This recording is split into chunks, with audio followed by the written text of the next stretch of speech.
ಚಿನ್ನಯ್ಯಣ್ಣ ಮತ್ತು ಅವರ ಮಕ್ಕಳಿಗೆ ಮನುಷ್ಯತ್ವ ಆತನ ನಮ್ಮ ಮನೆಯಲ್ಲಿ ನನಗೆ ವಿದ್ಯಾರ್ಥಿಯಾಗಿ ಪರಿಚಯ ಆಗಿರುವಂತ ಶ್ರೀಹರಿ ನಾ ಕುಡ್ಕೂರ ಅಂಡೇది ಆಪೆನ್ನ మా ಮೂರೋಳ್ರ ಅಂಡೇది ಆಪೆನ್ನ ಇಡೀ ಒಂದು ದೇಶದಲ್ಲಿ ಇವತ್ತು ಚಳವಳಿ ಹೋಗಿದೆ ಅಂತಂದ್ರೆ ಅದಕ್ಕೆ ಮುಖ್ಯ ಕಾರಣ ಮುಳಬಾಗಿಲು వారం కొక్కిత పూజ చేయల్లమ్మ ಎಲ್ಲಮ್ಮ ಗಂಗಮ್ಮ 136 ಕೋಟಿ ದೇವಳು ಇದೆ. ಪ್ರತಿಯೊಬ್ರು ತಿಳ್ಕೊಳ್ಳಿ, ನಾವಾಗ ಯಾರೋ ಒಬ್ರು ಹೇಳ್ಬೇಕು ಅನ್ನೋದಿಲ್ಲ. ಯಾವುದೇ ಒಂದು ಹೆಣ್ಣು ಮಗು ಮನೆಯಲ್ಲಿರ್ಲಿ, ರಸ್ತೆನಲ್ಲಿರ್ಲಿ, ಕೆಲಸ ಮಾಡೋ ಜಾಗದಲ್ಲಿರ್ಲಿ ಸಮಾನತೆಯ ಒಂದು ದಿಕ್ಸೂಚಿ ಅಂತ ಹೇಳೋದಕ್ಕೆ ನಾನು ಇಷ್ಟಪಡ್ತೀನಿ. ಹುಟ್ಟು ಸಾವು ಒಂದೇ ದಿನ ಅಲ್ಲ, ಅವರು ನಿರಂತರವಾಗಿ ಆ ತಾಕತ್ತಿದ್ರೆ ಮಾತ್ರ ಅವರು ನಾಯಕರಾಗಿ ಬೆಳಿಬೇಕು. ಯುವ ನಾಯಕ NSU ಅಧ್ಯಕ್ಷರಾಗಿರ್ತಕ್ಕಂಥ ನಾವೆಲ್ಲವರೆಗೂ ನಮ್ಮ ಜೀವಗಳು ಇರ್ತಾವೋ ಅಲ್ಲಿವರೆಗೂ ಬಾಬಾ ಸಾಹೇಬರ ಜೀವ ಒಂದು ಅದೃಷ್ಟ ಇದ್ರೆ ಮಾತ್ರ ಸಾಧ್ಯ ಆಗಿರ್ತದೆ ಒಬ್ಬ ವ್ಯಕ್ತಿಗೆ.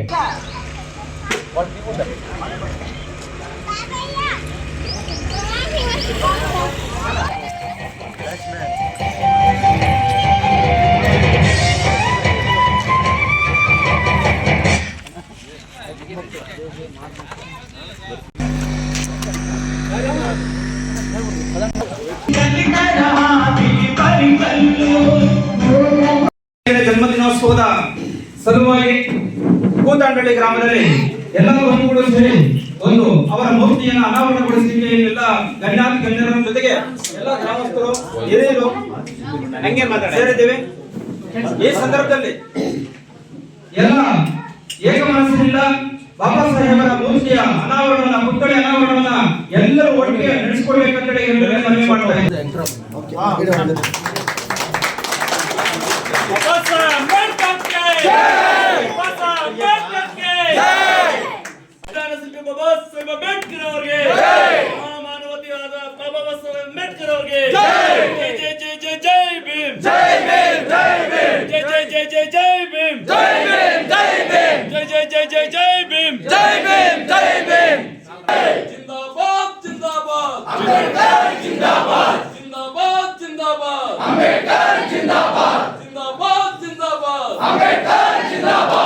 ಹಾಗೂ ವೇದಿಕೆಯ ಮುಂಭಾಗದಲ್ಲಿರುವಂತಹ ಎಲ್ಲ ನನ್ನ ಬಂಧು ಬಾಂಧವರೇ, ಈ ದಿನ ಡಾಕ್ಟರ್ ಬಾಬಾ ಸಾಹೇಬ್ ಅಂಬೇಡ್ಕರ್ ಅವರ ಒಂದು ಗ್ರಾಮದಲ್ಲಿ ಈ ಒಂದು ಪುತ್ಥಳಿ, ಬಾಬಾ ಸಾಹೇಬ್ ಅಂಬೇಡ್ಕರ್ ಅವರ ಪುತ್ಥಳಿಯ ಅನಾವರಣ ಮಾಡೋದಕ್ಕೆ ನನ್ನ ಹಿರಿಯ ಮಗನೇ, ನಮ್ಮ ಮನೆಯಲ್ಲಿ ನನಗೆ ವಿದ್ಯಾರ್ಥಿಯಾಗಿ ಪರಿಚಯ ಆಗಿರುವಂತ ಶ್ರೀಹರಿ ಮತ್ತೆ ರಾಮು, ಶ್ರೀನಾಥ್ ಅವರ ಸಹೋದರರು ಎಲ್ಲರೂ ಈ ದಿನ ನನ್ನ ಮಕ್ಕಳಾಗಿ ಮುಂದುವರಿತಾ ಇದ್ದಾರೆ.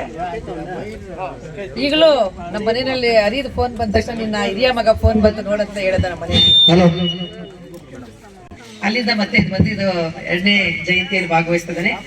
ಬಾಬಾ ಸಾಹೇಬ್ ಅಂಬೇಡ್ಕರ್ ಅವರ ಪುತ್ಥಳಿ ಅಥವಾ ಅವರ ಒಂದು ಪುತ್ಥಳಿ ಮೇಲಿರುವಂತ ಧೂಳು ನಮ್ಮ ಮನೆಗೆ ಸಿಂಧೂರ ಆದ್ರೆ ಅದು ನಮ್ಮ ಭಾಗ್ಯ ಅಂತ ಭಾವಿಸ್ತೀವಿ. ಏಕೆ ಅಂತಂದ್ರೆ ಈ ದಿನ ಏನು ಬಾಬಾ ಸಾಹೇಬ್ ಅಂಬೇಡ್ಕರ್ ಅವರು ಈಗಾಗಲೇ ಹೇಳಿದ್ರು, ನಮ್ಮ ಆಂಕರ್ 1891 ಏಪ್ರಿಲ್ 14ರಂದು ಅಂಬಾವಾಡಿ, ಮಹಾರಾಷ್ಟ್ರ ಜಿಲ್ಲೆ ಅಂಬಾವಾಡಿನಲ್ಲಿ ಒಂದು ಮಹಾರ್ ಜನಾಂಗಕ್ಕೆ ಸೇರಿ ಹುಟ್ಟಿದಂತವರು ತಮ್ಮ ವಿದ್ಯಾಭ್ಯಾಸಕ್ಕಾಗಿ ಅಥವಾ ಒಂದು ಜೀವನದಲ್ಲಿ ಒಂದು ಅಸ್ಪೃಶ್ಯತೆ ಆಚರಣೆಯಲ್ಲಿ ಯಾವ ರೀತಿ ಬೆಂದು ನೊಂದಿದ್ದಾರೆ ಅಂತ ಈಗಾಗಲೇ ಗಣ್ಯರು ವಿಜಯ್ ಕುಮಾರ್ ಅಣ್ಣ ಮತ್ತೆ ವೆಂಕಟೇಶ್ ಅಣ್ಣ ಅವರೆಲ್ಲ ಹಂಚ್ಕೊಳ್ತಾ ಬಂದಿದ್ದಾರೆ. ಬಂಧುಗಳೇ, ಅರ್ಥ ಮಾಡ್ಕೋಬೇಕು, ನಾನು ಇಲ್ಲಿ ಕೆಲವೇ ಮಾತಾಡ್ತೀನಿ, ಊಟದ ಸಮಯ ನನ್ಗೆ ಅರಿವಿದೆ. ಡಾಕ್ಟರ್ ಬಾಬಾ ಸಾಹೇಬ್ ಅಂಬೇಡ್ಕರ್ ಅವರು ದಯಮಾಡಿ ಅರ್ಥ ಮಾಡ್ಕೊಳ್ಳಿ, ಒಂದು ಜಾತಿ, ಒಂದು ಜನಾಂಗ, ಒಂದು ಧರ್ಮಕ್ಕೆ ಸೇರಿದವರಲ್ಲ. ಯಾಕೆ ಅಂತಂದ್ರೆ ಬಾಬಾ ಸಾಹೇಬ್ ಅಂಬೇಡ್ಕರ್ ಅವರು ಸಂವಿಧಾನವನ್ನ ಬರೆಯೋದಕ್ಕೆ ಈಗಾಗಲೇ PLD ಬ್ಯಾಂಕ್ ಸರ್ ಅವರು ಹೇಳ್ತಾ ಇದ್ರು, ಮಂಜುನಾಥ್ ಸರ್ ಅವರು 2 ವರ್ಷಗಳು 6 ತಿಂಗಳು 15 ದಿನಗಳು ಕಾಲವನ್ನ ತಗೊಂತಾರೆ. ಆ ಸಂವಿಧಾನದ ಕರಡು ಸಮಿತಿಯನ್ನ ರಚನೆ ಮಾಡೋದಕ್ಕೆ ಈಸಿಯಾಗಿ ಅವ್ರು ಸಿಗ್ಲಿಲ್ಲ. ಈ ದೇಶದಲ್ಲಿ MN ರಾಯ್ ಮತ್ತು ಅವರ ಸಮಿತಿ ಮತ್ತೆ ಬ್ರಿಟಿಷರ್ಸ್ ಹತ್ರ ಹೋಗ್ತಾರೆ, ನಿಮ್ಗೆ ಏನೇನೋ ತೊಂದರೆ ಕೊಟ್ಟರು ನೀವೇ ನಮ್ಮ ಸಂವಿಧಾನ ಬರ್ಕೊಡಿ ಅಂತ. ಅಲ್ಲಿಂದ ಅವ್ರು ವಾಪಸ್ ಕಳಿಸ್ತಾರೆ. ನಿಮ್ಮಲ್ಲಿ ಒಬ್ಬ ರಾಜಕೀಯ ಪ್ರಬುದ್ಧತ್ವ, ಅಂದ್ರೆ ಪೊಲಿಟಿಕಲ್ ಜೀನಿಯಸ್ ಅಂತಾರೆ, ರಾಜಕೀಯ ಪ್ರಬುದ್ಧತ್ವವನ್ನು ಸಾಧಿಸಿ ಹಲವಾರು ದೇಶಗಳ ಸಂವಿಧಾನವನ್ನ ಈಗಾಗಲೇ ಓದಿ ಮಹಾಪ್ರಬಂಧಗಳನ್ನ ಮಂಡಿಸಿ ಅನೇಕ ಪದವಿಗಳನ್ನ ಪಡ್ಕೊಂಡಿರುವಂತಹ, ಡಾಕ್ಟರೇಟ್ ಪಡ್ಕೊಂಡಿರುವಂತಹ ಡಾಕ್ಟರ್ ಬಾಬಾ ಸಾಹೇಬ್ ಅಂಬೇಡ್ಕರ್ ಹತ್ರ ಹೋಗಿ ಅಂತ. ಆಗ ವಾಪಸ್ ಬರ್ತಾರೆ. ಯಾಕೆ ಅಂತಂದ್ರೆ ಈ ದೇಶದ ನೆಲ, ಜಲ, ಸಂಪ್ರದಾಯ, ಆಚಾರಗಳೇ ಬೇರೆ, ವಿದೇಶಿಯರ ಆಚಾರಗಳೇ ಬೇರೆ. ಈ ದೇಶಕ್ಕೆ ಬೇಕಾದಂತ ಸಂವಿಧಾನವನ್ನ ಬಾಬಾ ಸಾಹೇಬ್ ಅಂಬೇಡ್ಕರ್ ಹೊರತು ಬೇರೆ ಯಾರು ಕೊಡೋದಕ್ಕೆ ಸಾಧ್ಯನೇ ಇರಲಿಲ್ಲ. ಇವತ್ತು ವಿಶ್ವಶ್ರೇಷ್ಠ ಸಂವಿಧಾನ ಅಂತ ಕರಿತೀವಿ. ಬಾಬಾ ಸಾಹೇಬ್ ಅಂಬೇಡ್ಕರ್ ಅವರಿಗೆ ಸಂವಿಧಾನ ಶಿಲ್ಪಿ ಅಂತ ಕರೀತಾರೆ ಅಂದ್ರೆ ಸುಮ್ಮನೆ ಇಲ್ಲ. ಅವ್ರ ಮೇಲೆ ಅಷ್ಟು ಶಿಲೆ ಏಟುಗಳು ಬಿದ್ದಿದ್ದಾವೆ, ಹುಳಿ ಏಟು ಅಂತ ಕರಿತೀವಲ್ವಾ, ಅಷ್ಟು ಹುಳಿ ಏಟುಗಳನ್ನ ತಿಂದು ಅವರು ಈ ದಿನ ದೇಶದಲ್ಲೇನೆ ಒಂದು ಉತ್ತಮ ಸಂವಿಧಾನವನ್ನು ಕೊಟ್ಟು ಸಂವಿಧಾನ ಶಿಲ್ಪಿ ಅಂತ ಕರೆಸಿಕೊಂಡಿದ್ದಾರೆ. 2 ವರ್ಷಗಳ ಕಾಲ 6 ತಿಂಗಳು 18 ದಿನ ಅವರು ಸಂವಿಧಾನವನ್ನ ಬರೀಬೇಕಾದ್ರೆ ದಿನದ 20 ಗಂಟೆಗಳ ಕಾಲ ಏನು ಕೆಲಸ ಮಾಡ್ತಾರೋ ಅವರ ಆಯುಷನ್ನ ದಾರಿ ಎರೆದಿದ್ದಾರೆ. ಬಾಬಾ ಸಾಹೇಬ್ ಅಂಬೇಡ್ಕರ್ 1956ರಲ್ಲಿ ಸಾಯ್ಬೇಕಾಗಿರಲಿಲ್ಲ, ಇನ್ನೂ 20-30 ವರ್ಷಗಳ ಕಾಲ ಬದುಕಬೇಕಾಗಿತ್ತು. ನಮಗಾಗಿ, ನಮಗೋಸ್ಕರ ನನ್ನ ಜನಾಂಗ ಮುಂಬರುವ ದಿನಗಳಲ್ಲಿ ಎಲ್ಲಿ ಇದೇ ತರ ಜಿತ ಪದ್ಧತಿಗಳಲ್ಲಿ ಇದ್ದು ಬಿಡ್ತಾರೋ, ಎಲ್ಲಿ ಅವ್ರ ಮೇಲೆ ದಬ್ಬಾಳಿಕೆ ಆಗುತ್ತೋ, ದೌರ್ಜನ್ಯ ಆಗುತ್ತೋ, ಶಿಕ್ಷಣವಿಲ್ಲದೆ ವಂಚಿತರಾಗ್ತಾರೋ ಅಂತ ಅಂದ್ಬಿಟ್ಟು ಸಂವಿಧಾನದ ಭದ್ರತೆಯನ್ನು ನಮಗೆ ಕೊಟ್ಟಿದ್ದಾರೆ. ಸಾಮಾಜಿಕ ನ್ಯಾಯಕ್ಕಾಗಿ ಹೋರಾಟ ಮಾಡಿದ್ದಾರೆ, ಕೂಗನ್ನ ಕೂಗಿದ್ದಾರೆ. ಜನರೇ ಬನ್ನಿ, ಶಿಕ್ಷಣವನ್ನ ಮಾಡಿ, ಸಂಘಟಿತರಾಗಿ ಹೋರಾಟಗಳನ್ನ ಮಾಡಿ ಅಂತ ಎಚ್ಚರಿಸಿದ್ದಾರೆ ನಮ್ಮನ್ನ. ಅಣ್ಣ ಹೇಳ್ದಂಗೆ ನಾನು ಒಬ್ಬ ದೈವ ಭಕ್ತೇನೆ, ಆದ್ರೆ ಅದರ ಅರ್ಥ ಹೋಗಿ 3 ಹೊತ್ತು ದೇವಾಲಯಗಳ ಮುಂದೆ ಕುತ್ಕೋಬೇಡ್ರಿ. ಬಸವಣ್ಣನವರು ಹೇಳಿರೋದು ಅದೇನೆ, ಕಾಯಕವೇ ಕೈಲಾಸ ಅಂತ. ನಾನು ಶಿಕ್ಷಣವನ್ನ ಬಿಟ್ಟು, ನನ್ನ ಮಕ್ಕಳಿಗೆ ಪಾಠ ಮಾಡೋದನ್ನ ಬಿಟ್ಟು, ನಾನು ಓದೋದನ್ನ ಬಿಟ್ಟು ಇವತ್ತೇನಾದ್ರೂ ನಾನು ದೇವಸ್ಥಾನಗಳಿದ್ರೆ ಮುಂದೊಂದು ದಿನ ನಾನು ನನ್ನ ಮಕ್ಕಳು ಭಿಕ್ಷೆ ಬಿಡ್ಬೇಕಾಗತ್ತೆ. ಅದನ್ನ ಅಂಬೇಡ್ಕರ್ ಅವರು ಹೇಳಿರೋದು. ದಯಮಾಡಿ ಫಸ್ಟ್ ಶಿಕ್ಷಣವನ್ನ ಪಡ್ಕೊಳ್ಳಿ, ಆರ್ಥಿಕ ಸ್ವಾವಲಂಬಿಗಳಾಗಿ ಅಂತ, ರಾಜಕೀಯ ಸ್ವಾವಲಂಬಿಗಳಾಗಿ ಅಂತ, ಸಮಾಜದಲ್ಲಿ ಸ್ಥಾನಮಾನವನ್ನ ಪಡ್ಕೊಳ್ಳಿ ಅಂತ. ಹೆಣ್ಣು ಮಕ್ಕಳು ಇಷ್ಟೊಂದು ಜನ ಇವತ್ತು ಬಂದಿದ್ದೀರಾ, ಅರ್ಥ ಮಾಡ್ಕೋಬೇಕು. ದಯಮಾಡಿ ಹೆಣ್ಣು ಮಕ್ಕಳಿಗೆ ಶಿಕ್ಷಣವನ್ನ ಕೊಡಿ. ಎಷ್ಟೋ ಹೆಣ್ಣು ಮಕ್ಕಳಿಗೆ ಶಿಕ್ಷಣ ಕೊಡ್ತಾ ಇರ್ಲಿಲ್ಲ, ಏನಿದ್ರು ಬಾಲ್ಯ ವಿವಾಹವನ್ನ ಮಾಡ್ಬೇಕು. ಸ್ವತಃ ನಮ್ಮ ಅಂಬೇಡ್ಕರ್ ಅವರಿಗೆ 1906ರಲ್ಲೇ ಮದುವೆ ಮಾಡ್ಬಿಡ್ತಾರೆ. ಕೇವಲ 13-14 ವರ್ಷದ ಹುಡುಗ. ಅವ್ರದ್ದು ಯಾವುದೂ ಅವ್ರಿಗೆ ಅಡ್ಡಿ ಆಗ್ಲಿಲ್ಲ, ಶಿಕ್ಷಣವನ್ನ ಪಡ್ಕೊಂಡೇ ಬಂದ್ರು. ಅವರ ಧರ್ಮ ಪತ್ನಿಯಾದಂತ ರಮಾಬಾಯಿ ಅವರು ಸಹ ಜೊತೆಯಲ್ಲೇ ಹೋರಾಟವನ್ನ ಮಾಡೋದಕ್ಕೆ ಪ್ರಾರಂಭ ಮಾಡಿದ್ರು. ಇಲ್ಲಿ ನಮಗೆ ಓಟ್ ಹಾಕೋ ಹಕ್ಕೇ ಇರ್ಲಿಲ್ಲ. ಅಧಿಕಾರ ವಿಕೇಂದ್ರೀಕರಣ ಸಂವಿಧಾನದಲ್ಲಿ ಭದ್ರತೆಯನ್ನ ಮಾಡ್ತಾರೆ.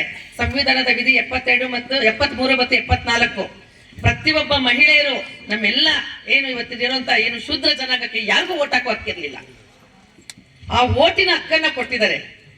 ನೀವು ಮತದಾನ ಹಾಕಿ, ಜೊತೆಗೆ ಸಹಭಾಗಿತ್ವವನ್ನು ಇರಲಿ ಅಂತ ಅಂದ್ಬಿಟ್ಟು ಅದಕ್ಕೇನೆ ಕೆಲವೊಂದು ಈಗ ರಾಜ್ಯಸಭಾ ಮತ್ತು ಲೋಕಸಭೆಗಳಲ್ಲಿ ಮೀಸಲಾತಿಯನ್ನು ಇಟ್ಟಿದ್ದಾರೆ. ಕೆಲವು ಕಡೆ ನಾಮಿನೇಟ್ ಮಾಡಬೇಕು, ಯಾಕೆಂದ್ರೆ ಬಾಬಾ ಸಾಹೇಬ್ ಅಂಬೇಡ್ಕರ್ನೇ ನಮ್ ಜನ ಸೋಲ್ಸ್ಬಿಡ್ತಾರೆ. ಸ್ವತಂತ್ರ ಬಂದ್ಮೇಲೆ ಚುನಾವಣೆಗೆ ನಿಂತಾಗ ಬ್ರಿಟಿಷ್ ಅವರು ಕೌನ್ಸಿಲ್ಸ್ ಆಫ್ ಮಿನಿಸ್ಟರ್ಸ್ ಅಲ್ಲಿ ಮಿನಿಸ್ಟರ್ ಮಾಡ್ತಾರೆ, ಹಲವಾರು ಪದವಿಗಳನ್ನ ಕೊಡ್ತಾರೆ, ಹೊಣೆಯನ್ನ ಕೊಡ್ತಾರೆ, ಆದ್ರೆ ನಮ್ಮವರೇ ಸೋಲ್ಸಿರ್ತಾರೆ.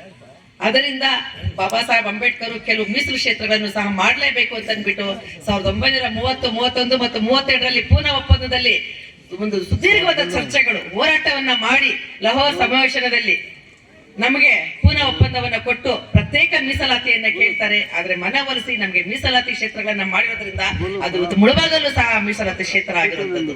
ಇದರ ಸದುಪಯೋಗ, ಸದ್ಬಳಕೆಯನ್ನ ನಾವೆಲ್ಲ ಮಾಡ್ಕೊಂಡಿದ್ದೆ ಆದಲ್ಲಿ ನಾವು ಅಂಬೇಡ್ಕರ್ ಅವರ ಕನಸುಗಳನ್ನ ನನಸು ಮಾಡಬಹುದು ಅಂತ. ಈಗ ನೋಡಿ, ಸಂವಿಧಾನದ ವಿಧಿ 14ರಿಂದ 21 ತನಕ ನಾವೆಲ್ಲರೂ ಮನುಷ್ಯರಾಗಿ ಬಾಳೋದಕ್ಕೆ ಒಂದಷ್ಟು ಹೇಳಿದ್ದಾರೆ. ಅವರು ಕೇವಲ ಒಬ್ಬ ವಿಶ್ವಜ್ಞಾನಿ ಅಷ್ಟೇ ಅಲ್ಲ, ಹಲವಾರು 32 ಪದವಿಗಳನ್ನ ಪಡ್ಕೊಂಡಿದ್ದಾರೆ. ಇವತ್ತು ನಾವು 3 ಪದವಿ ಪಡ್ಕೊಂಡ್ರೆ ತಲೆ ತಿರುಗಿಬಿಡುತ್ತೆ ಗಿರ್ರಂತ. ನಾನು ಡಾಕ್ಟರೇಟ್ ಹೆಮ್ಮೆಯಿಂದ ಹೇಳ್ಕೊತೀವಿ, ಅದಲ್ಲ. 32 ಪದವಿಗಳನ್ನ ಪಡೆದಿದ್ರು ನೋಡಿ ಅವರ ಒಂದು ಸೌಮ್ಯತೆ ಹೇಗಿತ್ತು ಅಂತ ಅಂದ್ಬಿಟ್ಟು. ಪತ್ರಕರ್ತರು ಮೂಕನಾಯಕ ಪತ್ರಿಕೆಯನ್ನು ಹೊರಡಿಸ್ತಾರೆ. ಏನಲ್ಲ, ಅವರು ಯಾವ ಕ್ಷೇತ್ರದಲ್ಲಿ ಇರ್ಲಿಲ್ಲ. ಈಗ ಇವತ್ತೇನು reserve bank of India currency ನೋಟುಗಳಂತ ಹೇಳ್ತಾರೆ, ರಿಸರ್ವ್ ಬ್ಯಾಂಕ್ ಆಫ್ ಇಂಡಿಯಾನ 1935ರಲ್ಲಿ ಸ್ಥಾಪನೆ ಮಾಡಬೇಕು ಅಂತ ಆಗಿನ ಸರ್ಕಾರಕ್ಕೆ ಸೂಚನೆ ಕೊಟ್ಟವರೇ ಡಾಕ್ಟರ್ ಬಾಬಾ ಸಾಹೇಬ್ ಅಂಬೇಡ್ಕರ್ ಅವರು. ಬ್ರಿಟಿಷ್ ಸರ್ಕಾರಕ್ಕೆ ರೂಪಾಯಿಗಳ ಸಮಸ್ಯೆ ಅಂತ ಅಂದ್ಬಿಟ್ಟು ಪ್ರಬಂಧವನ್ನ ಪಡೆದು ಅದರಲ್ಲಿ ಅವರು ಡಾಕ್ಟರೇಟ್ ಪದವಿಯನ್ನ ಪಡ್ಕೊಂಡಿರ್ತಾರೆ. ಈ ತರ ಒಂದಲ್ಲ ಹಲವಾರು ವಿಚಾರಗಳನ್ನ ಒಂದು ಎಲ್ಲಾ ಜಾತಿ ಧರ್ಮಗಳಿಗೆ ಅದಕ್ಕೆ ಹೇಳಿದ್ದು, ಒಂದು ಜಾತಿ ಧರ್ಮಕ್ಕಲ್ಲ ನಾನು ಹೇಳೋದಕ್ಕೆ ಒಂದು ಚಿಕ್ಕ ಉದಾಹರಣೆ. ಸಂವಿಧಾನದ ವಿಧಿ 15 ಉಪಬಂಧ 3ರಲ್ಲಿ ಹೇಳ್ತಾರೆ, ಈ ದೇಶದಲ್ಲಿ ಯಾವುದೇ ಒಂದು ಹೆಣ್ಣು ಮಗು ಮನೆಯಲ್ಲಿರ್ಲಿ, ರಸ್ತೆನಲ್ಲಿರ್ಲಿ, ಕೆಲಸ ಮಾಡೋ ಜಾಗದಲ್ಲಿರ್ಲಿ, ಆಕೆಗೆ ನೀವು ರಕ್ಷಣೆ ಕೊಡಿ ಅಂತ. ಅಲ್ಲೆಲ್ಲೂ ಹೇಳಿಲ್ಲ ಏನು ಒಂದೇ ಶೂದ್ರ ಹೆಣ್ಣು ಮಕ್ಕಳಿಗೆ ಅಂತ, ಖಂಡಿತ ಹೇಳಿಲ್ಲ. ಜಾತಿ ಇಲ್ಲ, ಧರ್ಮ ಇಲ್ಲ, ಯಾವುದೇ ಜಾತಿ ಧರ್ಮದ ಹೆಣ್ಣು ಮಕ್ಕಳಿಗೆ ಈ ದೇಶದಲ್ಲಿ ರಕ್ಷಣೆ ಕೊಡೋದು ಈ ಸರ್ಕಾರದ ಕೆಲಸ ಅಂತ. ಈ ರೀತಿಯಲ್ಲಿ ಅನೇಕ ಒಂದು ಪ್ರಾಣಿ ಪಕ್ಷಿಗಳು, ಸಕಲ ಜೀವಕೋಟಿ, ಎಲ್ಲ ರಾಶಿ, ಎಲ್ಲ ಜನಗಳಿಗೂ ಈಗ ಹೇಳ್ತಾ ಇದ್ರಲ್ಲ, ಲೇಬರ್ ಮಿನಿಸ್ಟರ್ ಆಗಿದ್ರು, ಮೈನ್ಸ್ ಮಿನಿಸ್ಟರ್ ಆಗಿದ್ರು, ಇಲ್ಲ ಜೀತ ಪದ್ಧತಿ ಹೋಗಾಡೋದಕ್ಕೆ ಅವ್ರ ಶ್ರಮ ಎಷ್ಟಿದೆ ಅಂತ ಲೇಬರ್ ಲಾಸ್ ಓದಿದ್ರೆ ಗೊತ್ತಾಗತ್ತೆ. ಅದಕ್ಕೆ ನಮ್ಮ ಜನ ನಾವು LLBನೇ ಮಾಡ್ಬೇಕಾಗಿಲ್ಲ, ಸರಳ ಕಾನೂನನ್ನ ತಿಳ್ಕೋಬೇಕು. ಆಗಷ್ಟೇ ನಾವು ಧ್ವನಿ ಎತ್ತಿ ತಲೆ ಎತ್ತಿ ಮಾತಾಡೋದಕ್ಕೆ ಸಾಧ್ಯ ಆಗತ್ತೆ. ಬಾಬಾ ಸಾಹೇಬ್ ಅಂಬೇಡ್ಕರ್ ಅವರು ತಮ್ಮ ಆಯುಷನ್ನ ಮುಡುಪಾಗಿಟ್ಟು ಬರ್ದಿರುವಂತ ಸಾವಿರಾರು ಪುಟಗಳು, ಲಕ್ಷಾಂತರ ಪದಗಳಿಗೆ ಒಂದು ಅರ್ಥ ಸಿಗತ್ತೆ ಅಂತ ನಾನು ಭಾವಿಸ್ತೇನೆ. ಎಷ್ಟು ಸಾಧ್ಯ ಆದಷ್ಟು ನಾವು ಕಾನೂನನ್ನ ತಿಳ್ಕೊಬೇಕು. ಕಾನೂನು ತಿಳ್ಕೊಳ್ಳಿ ನಾವು ತಲೆ ಎತ್ತ ಮಾತಾಡ್ಬೋದು. ಈ ದಿನ ಇಲ್ಲಿ ಪಂಚಾಯತಿ ಅಧಿಕಾರಿಗಳಿದ್ರು ಅಂತ ಹೇಳಿದ್ರೆ ನಾನು ಒಬ್ಬ ಪಂಚಾಯತಿ ಅಭಿವೃದ್ಧಿ ಅಧಿಕಾರಿಯಾಗಿ ಅಲ್ಲಿ ರಿಸೈನ್ ಮಾಡಿ ನಾನು ಇವತ್ತಿನ ಪ್ರೊಫೆಸರ್ ಆಗಿರುವಂತದ್ದು. ಇವತ್ತು ನಾನೇನಾದ್ರೂ ಪಂಚಾಯತಿಗೆ ಹೋಗಿದ್ದೀನಿ ಅಂದ್ರೆ ಇಮಿಡಿಯೇಟ್ ಕ್ಷಣಗಳಲ್ಲಿ ನನ್ನ ಕೆಲಸಗಳಾಗತ್ತೆ. ಯಾಕೆಂದ್ರೆ ಎಲ್ಲ ಗೊತ್ತು ಪಂಚಾಯತ್ ರಾಜ್ ಆಕ್ಟ್ ಬಗ್ಗೆ ಆಕೆಗೆ ಅವ್ರನ್ನ ಎದುರಾಕೋಬಾರ್ದು ಅಂತ. ಅದೇ ನೀವು ಹೋಗಿ ಕೇಳಿ, ಇಲ್ಲ ನೋಡಿ ಸರ್ವರ್ ಇಲ್ಲ, ಸರ್ಕಾರದಲ್ಲಿ ಆದೇಶ ಆಗ್ಬಿಟ್ಟಿದೆ, 6 ತಿಂಗಳು ಈ ಕತೆ ಮಾಡಲ್ಲ ಅಂತಾರೆ. ನಾವು ಸಪ್ಪೆ ಮೊರೆ ಹಾಕೊಂಡು ಹಿಂದಕ್ಕೆ ಬರ್ತೀವಿ. ಅದಕ್ಕಾಗಿ ದಯಮಾಡಿ ವಿದ್ಯಾವಂತರಾಗಿ ಅನೇಕ ವಿಷಯಗಳನ್ನ ತಿಳ್ಕೊಳ್ಳಿ. ಮುಂದೊಂದ್ ದಿನ ಇನ್ನೊಂದ್ ಸ್ವಲ್ಪ ಎಂದಾದ್ರೂ ಬೇಗನೆ ಕಾರ್ಯಕ್ರಮಗಳು ಮಾಡಿದಾಗ ಬರೋಣ. ಇನ್ನೂ ಹೆಚ್ಚು ಹೆಚ್ಚು ವಿಚಾರಗಳನ್ನ ನಿಮ್ಮ ಹತ್ರ ಹಂಚ್ಕೋಬೇಕಂತ ಖುಷಿ ಇದೆ. ವೇದಿಕೆ ಮೇಲೆ ಇನ್ನೂ ಗಣ್ಯರಿದ್ದಾರೆ. ಈಗಾಗಲೇ 2:45-3 ಗಂಟೆ ಆಗ್ತಾ ಇದೆ ಊಟದ ಸಮಯ. ಹಾಗಾಗಿ ಕೊಟ್ಟಿರುವಂತ ಅವಕಾಶದಲ್ಲಿ ಕೆಲವು ವಿಚಾರಗಳು ಮಾತ್ರ, ಒಂದೆರಡು ವಿಚಾರಗಳು ಮಾತ್ರ ನಿಮ್ಮ ಹತ್ರ ಹಂಚ್ಕೊಂಡು ನನ್ನ ಮಾತನ್ನ ಮುಗಿಸ್ತಾ ಇದ್ದೇನೆ. ಹರಿ, ಥ್ಯಾಂಕ್ ಯು. ನನ್ನ ಹಿರಿಯ ಮಗ ಇನ್ನೂ ಎತ್ತೆತ್ತರಕ್ಕೆ ಬೆಳೀತಾ ಇರಬೇಕು. ಮತ್ತೆ ನಿನ್ನಿಬ್ಬರು ಸಹೋದರರು ನನ್ನ ಮಕ್ಕಳೇ, ಅವರು ಸಹ ಶ್ರೀನಾಥ್ ಮತ್ತು ರಾಮು. ಆಮೇಲೆ ತಾಯಿ ತಂದೆ ನಿಮ್ಮನ್ನು ಇಷ್ಟು ಚೆನ್ನಾಗಿ ಬೆಳೆಸಿದ್ದಾರೆ. ನಿನ್ಗೆ ನಮ್ಮ ಸರ್ಕಾರಿ ಕಾನೂನು ಕಾಲೇಜು ನಿನ್ಗೊಂದು ಉತ್ತಮ ಭವಿಷ್ಯ ಕೊಟ್ಟು ಅಂತ ಭಾವಿಸ್ತಾ ಇದ್ದೇನೆ. ಇದೇ ತರ ಇನ್ನೂ ನನ್ನ ಸಾವಿರಾರು ವಿದ್ಯಾರ್ಥಿಗಳು ಒಳ್ಳೊಳ್ಳೆ ಹೆಸರು ಮಾಡ್ತಾ ಇದ್ದಾರೆ, ಒಳ್ಳೆ ಉನ್ನತ ಸ್ಥಾನಕ್ಕೆ ಬೆಳೀತಾ ಇದ್ದಾರೆ. ನಾನು ಒಂದೇ ಒಂದು ಮಾತೇಳಿ ಸ್ಟಾಪ್ ಮಾಡ್ಬಿಡ್ತೀನಿ. 1991ರಲ್ಲಿ, ಆಗ ಇನ್ನೂ ನನಗೆ 17 ವರ್ಷ, ಬಾಬಾ ಸಾಹೇಬ್ ಅಂಬೇಡ್ಕರ್ ಅವರ ಅಂದ್ರೆ 100 years ಸೆಂಚುರಿ ಇದಕ್ಕೆ ಜಾಥಾವನ್ನ ಬಂದಿದ್ವಿ. ಆಗ ಒಬ್ರು ಗೋಪಿನಾಥ್ ಲಕ್ಷ್ಮಿ ಅಂತ ಅಂದ್ಬಿಟ್ಟು, ಅವರು ಆಂಟಿ ಅಂತ ಕರೀತಿದ್ದೆ ಅಕ್ಕ, ಅವರು ಮತ್ತೆ ನಾನು ಇಬ್ಬರು ಹೆಣ್ಣು ಮಕ್ಕಳು ಇಡೀ ಮುಳಬಾಗಲಲ್ಲೂ ಸೈಕಲ್ ಜಾಥಾವನ್ನ ತುಳಿದಿದ್ದೀವಿ. ಅದು CM ಮುನಿಯಪ್ಪಣ್ಣವ್ರಿಗೂ ಗೊತ್ತು, ವಿಜಯಕುಮಾರ್ ಅಣ್ಣವ್ರಿಗೂ ಗೊತ್ತು. ಯಾವ ಹಂತಕ್ಕೆ ಹೋಗಿದ್ದೆ ಅಂದ್ರೆ, ನಮ್ಮ ಅಪ್ಪನ ಒಬ್ಬ ಮಾಸ್ಟ್ರು ನನ್ನ ಮಗಳು ಅಂಬೇಡ್ಕರ್ ವಿಚಾರಧಾರೆಗಳನ್ನ ತಿಳಿಸ್ತಾ ಇದ್ದಾಳೆ, ಹೋಗಮ್ಮ ತಿಳಿಸು ಅಂದ್ರು. ನಾನು ಮಹಾರಾಣೀಸ್ ಕಾಲೇಜಲ್ಲಿ ಬೆಂಗಳೂರಲ್ಲಿ ಓದ್ತಾ ಇದ್ದೆ. ಪರವಾಗಿಲ್ಲ ನೀನು ವಿಚಾರಧಾರೆಗಳನ್ನ ತಿಳಿಸು ಅಂತ ಬಿಟ್ಬಿಟ್ಟಿದ್ರು. ಆಮೇಲೆ ಕೆಲವರೆಲ್ಲ ಹಿರಿಯ ನಮ್ಮ ದಲಿತ ಮುಖಂಡರೆಲ್ಲ ನನಗೆ ಬುದ್ಧಿ ಹೇಳಿ, ಇಲ್ಲಮ್ಮ ನೀನ್ PUC ಗೆ ಇಷ್ಟೊಂದು ವಿಚಾರವಂತರಾಗಿದ್ಯಾ, ನೀನ್ ಚೆನ್ನಾಗಿ ಓದು, ನಾಲೆಜ್ ಇದೆ, ಮುಂಬರುವ ನಿಂತರ 1,000 ಹೆಣ್ಮಕ್ಳನ್ನ ನೀನ್ ಬೆಳೆಸ್ತೀಯಾ. ಯಾಕೆ ಅಂತಂದ್ರೆ ಅಂಬೇಡ್ಕರ್ ಅವ್ರು ಹೇಳಿರೋದು ಅದೇ, ಕನಸು ಅದೇನೆ. ನಾನು ಈ ದೇಶದ ಪ್ರಗತಿಯನ್ನ ಅಳತೆ ಮಾಡೋದಾದ್ರೆ ಹೆಣ್ಣು ಮಕ್ಕಳ ಪ್ರಗತಿಯನ್ನ ನಾನು ಅಳತೆ ಮಾಡ್ತೇನೆ ಅಂತ ಹೇಳಿದ್ದಾರೆ. ಹಾಗಾಗಿ ನೀನು ಶಿಕ್ಷಣವನ್ನ ಪಡ್ಕೋ, ಒಬ್ಬ ಹೆಣ್ಣು 1000 ಪುರುಷರಿಗೆ ಸಮಾನ ಅಂತ ಹೇಳಿ ನನ್ನ ಮತ್ತೆ ಕಾಲೇಜಿಗೆ ಕಳಿಸ್ತಾರೆ. ಇಲ್ಲ ನೀನು ಓದೋದಕ್ಕೆ ಹೋಗು ಅಂತ ಅಂದ್ಬಿಟ್ಟು ಅವರೆಲ್ಲರಿಗೂ ಗೌರವಿಸಿ ನನ್ನ ಎಜುಕೇಶನ್ ಮಾಡ್ಕೊಂಡು ಇವತ್ತು ಪ್ರಾಧ್ಯಾಪಕಿಯಾಗಿ ನಾನು ಒಂದು ಡಾಕ್ಟರೇಟ್ ಅನ್ನ ಪಡ್ಕೊಂಡು ಇಲ್ಲಿ ನಿಂತಿದ್ದೀನಿ. ಅದಕ್ಕೆ ಎಲ್ಲರೂ ಸಾಕಷ್ಟು ರೀತಿಯಲ್ಲಿ ಕಾರಣ ಆಗಿದ್ದಾರೆ. ಅದೇ ತರ ನಮ್ಮ ವಿದ್ಯಾರ್ಥಿಗಳಿಗೆ ನಾನು ಸದಾ ಪೋಷಣೆ ಮಾಡ್ತಾ ಇದ್ದೇನೆ. ಮುಳುಬಾಗಲು ಮತ್ತೊಮ್ಮೆ ಈ ತರ ಬಂದು ವಿಚಾರಗಳನ್ನ ಹಂಚ್ಕೊಳ್ಳೋದಕ್ಕೆ ನನಗೆ ಅವಕಾಶ ಮಾಡಿಕೊಟ್ಟ ತಮ್ಮೆಲ್ಲರಿಗೂ ನನ್ನ ವಂದನೆಗಳಲ್ಲಿ ನನ್ನ ಮಾತನ್ನ ಮುಗಿಸ್ತಾ ಇದ್ದೇನೆ. Educate, organise and agitate. ಎಲ್ಲರೂ ವಿದ್ಯಾವಂತರಾಗಿ, ಸಂಘಟಿತರಾಗಿ, ಜೊತೆಗೆ ಉದ್ರೇಕಗೊಳ್ಳಿ. ಅನ್ಯಾಯ ನೋಡಿದ ಕಡೆ ಎಲ್ಲರೂ ಪ್ರಶ್ನೆ ಮಾಡಬೇಕು. ಅದನ್ನ ಸುಮ್ಮನೆ ಕೂತ್ರೆ ಅದು ಸಾಧ್ಯ ಇಲ್ಲ. ಎಜುಕೇಟ್ ಆಗ್ಬೇಕು, ತಮ್ಮ ತಮ್ಮ ಹಕ್ಕುಗಳನ್ನು ತಾವು ತಿಳ್ಕೊಳ್ಬೇಕು. ಏನಿದೆ, ಕಾನ್ಸ್ಟಿಟ್ಯೂಷನ್ ಮಾಡಿರೋದೇ ನಮಗೋಸ್ಕರ, ಸಂವಿಧಾನ ರಚನೆ ಆಗಿರೋದೇ ಪ್ರತಿಯೊಬ್ಬರಿಗೂ. ಇಲ್ಲಿ ಸಮಾನತೆಯನ್ನು ಕೋರಿ ಅವರು ಈ ಸಂವಿಧಾನ ಪ್ರತಿಯೊಂದು ಅವರ ಹೋರಾಟ ಇದ್ದಿದ್ದೇ ಅದ್ರ ವಿಷಯವಾಗೇನೆ. ಎಲ್ಲೂ ಇದು it should not get imbalance ಆಗದೆ ಇರೋಗೆ ಪ್ರತಿಯೊಂದು ವರ್ಗದವರಿಗೂ ಸಮಾನತೆ ಸಿಗಬೇಕು. ಜೊತೆಗೆ ಇಲ್ಲಿ ನೀವು ಯಾವುದನ್ನಾದ್ರೂ ಒಂದು ವಿಚಾರ ವಾದಿಸೋದಾದ್ರೆ ಜಾತಿ ಭೇದ ನೋಡಬೇಡಿ. ಮನುಷ್ಯತ್ವ, ಆತನ ಪರ್ಸನಾಲಿಟಿಗೆ ಇಂಪಾರ್ಟೆನ್ಸ್ ಕೊಡಿ ಮೊದಲಿಗೆ.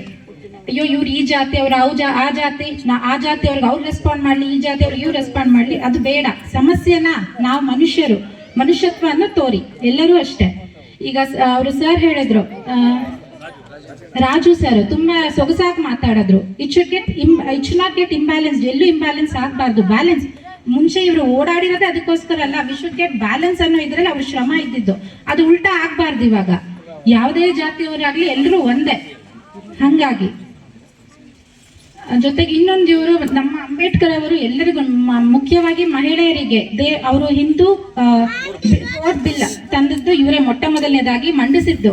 ಇದು ಯಾಕೆ ಅಂದ್ರೆ ಎಲ್ಲಾ ಮಹಿಳೆಯರಿಗೂ ವಿದ್ಯಾಭ್ಯಾಸ ಪ್ರತಿಯೊಂದು ಸಿಗಬೇಕು ಅನ್ನೋದು, ಅಷ್ಟು ಇಂಪಾರ್ಟೆನ್ಸ್ ಅವರು ಆ ಕಾಲಕ್ಕೆ ಕೊಟ್ಟಿದ್ದಾರೆ ಮಹಿಳೆಯರಿಗೆ. ಪ್ರತಿಯೊಂದು ಮಹಿಳೆಯರು ಇಲ್ಲಿರೋರು ಪ್ರತಿಯೊಬ್ರು ಎಜುಕೇಟ್ ಆಗ್ಬೇಕು. You should know what your rights. ನಿಮ್ಮ ಹಕ್ಕುಗಳೇನು ತಿಳ್ಕೊಳ್ಬೇಕು. ಮತ್ತೆ ತುಂಬಾ ವಿಚಾರಗಳಿದಾವೆ ಇವ್ರ ಬಗ್ಗೆ ಹೇಳೋದಕ್ಕೆ. ಬಟ್ ನನ್ನ ಈ ದಿನದ ಇದಕ್ಕೆ ಸಾಕು ಇಷ್ಟು. ಪ್ರತಿಯೊಬ್ರು ತಿಳ್ಕೊಳ್ಳಿ. ಯಾರೋ ಒಬ್ರು ಹೇಳ್ಬೇಕು ಅನ್ನೋದಿಲ್ಲ. ಮೀಡಿಯಾ ತುಂಬಾ ಫಾಸ್ಟ್ ಇದೆ, ಗೂಗಲ್ ಇದೆ. ಒಂದು ವ್ಯಕ್ತಿಯ ವಿಚಾರ ತಿಳ್ಕೊಳ್ಳಿಕ್ಕೆ ನಿಮ್ಗೆ ಪ್ರತಿಯೊಬ್ಬರಿಗೂ ಅವಕಾಶಗಳಿದಾವೆ. You should get educated in all the aspect, not only ಒಂದು ಜಾತಿಗೆ ಒಂದು ಇದಕ್ಕೆ ಅಂತಲ್ಲ. ಸೊ ಹಾಗಾಗಿ ಎಲ್ಲರಿಗೂ ಧನ್ಯವಾದಗಳನ್ನ ತಿಳಿಸ್ತೇನೆ. ನಮಸ್ಕಾರ. ಇವತ್ತಿನ ದಿನ ನಮ್ಮ ಮುಡಿನೂರು ಗ್ರಾಮ ಪಂಚಾಯತಿಯ ಕೂತಾಂಡ್ಲಳ್ಳಿಯ ಒಂದು ಕುಗ್ರಾಮ. ಬಹುಶಃ ಇಲ್ಲಿ ದೀನ ದಲಿತರು ಕೂಡ ಜಾಸ್ತಿ ಇರುವಂತ ಒಂದು ಗ್ರಾಮ. ಇದು ಅಟ್ಯಾಚ್ ಇರುವಂತ ಕೃಷ್ಣಾಪುರ. ಟೋಟಲ್ ದಲಿತರೇ ಇರೋದಲ್ಲ. ಆದ್ರೂ ಕೂಡ ನಾವು ತಾಲೂಕಲ್ಲಿ ಒಂದು ವಿಶಿಷ್ಟವಾಗಿ ಒಂದು ಅಂಬೇಡ್ಕರ್ ಪುತ್ಥಳಿಯನ್ನು ಅನಾವರಣ ಮಾಡಿ ಒಂದು ಸಭೆಯನ್ನು ಏರ್ಪಾಡು ಮಾಡಿರೋದು ಕೂಡ ಇದು ಎಲ್ಲರಿಗೂ ಕೂಡ ಇವಾಗ ಏನ್ ಹೇಳ್ತಾ ಇದ್ರೆ ಸಮಾನತೆಯ ಒಂದು ದಿಕ್ಸೂಚಿ ಅಂತ ಹೇಳೋದಕ್ಕೆ ನಾನು ಇಷ್ಟಪಡ್ತೀನಿ. ಆ ಒಂದು ಕಾರ್ಯಕ್ರಮ ಮಾಡಿರೋದಕ್ಕೆ ಅರಿಗೂ ಮತ್ತು ಕೂತನಹಳ್ಳಿ ಗ್ರಾಮಸ್ಥರಿಗೂ ಕೂಡ ನಾನು ಅಭಿನಂದನೆಗಳನ್ನ ಹೇಳ್ತಾ, ಬಾಬಾ ಸಾಹೇಬ್ ಅಂಬೇಡ್ಕರ್ ಅವರ ಬಗ್ಗೆ ಬಹುಶಃ ಎಲ್ಲ ಹೇಳ್ಬಿಟ್ಟಿದ್ದಾರೆ. ಅದು ಒಂದು ನಮ್ಗೆ ಒಳ್ಳೇದಾಯ್ತು. ಯಾಕಂದ್ರೆ ಎಲ್ಲ ವಿಚಾರಗಳನ್ನು ಕೂಡ ಹಿರಿಯರು ಸುದೀರ್ಘವಾಗಿ ಹೇಳಿದ್ದಾರೆ.